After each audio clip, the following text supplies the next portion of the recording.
E drumul meu, e viața mea, e timpul încrustat în amintiri.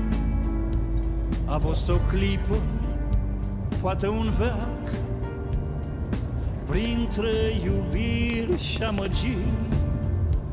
E drumul meu, e viața mea, și rănile din piept încă mai cresc. A fost ușor, a fost și greu. Ah, viață, viață, multe mai iubesc. Dar dacă n-am cerut comori de la tine, viață,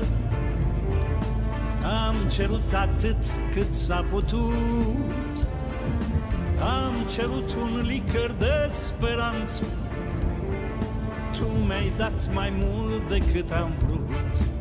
Și dacă lung sau scurt prin lume-mi va fi drumul, cât de greu ar fi destinul meu, până m-oi risipi pe drum ca fumul, am să-i mulțumesc lui Dumnezeu.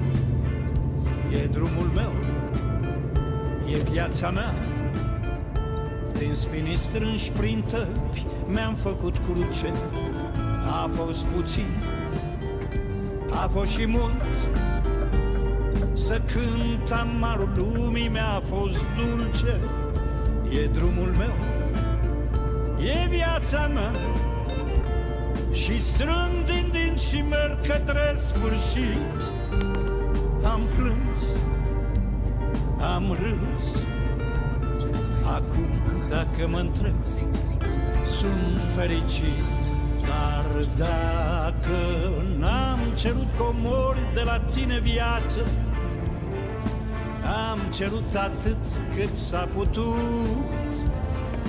Am cerut un licăr de speranță, tu mi-ai dat mai mult decât am vrut. Și dacă lung sau scurt prin lume-mi va fi drumul, cât de greu ar fi destinul meu, până m-oi risipi pe drum ca fumul, am să-i mulțumesc lui Dumnezeu.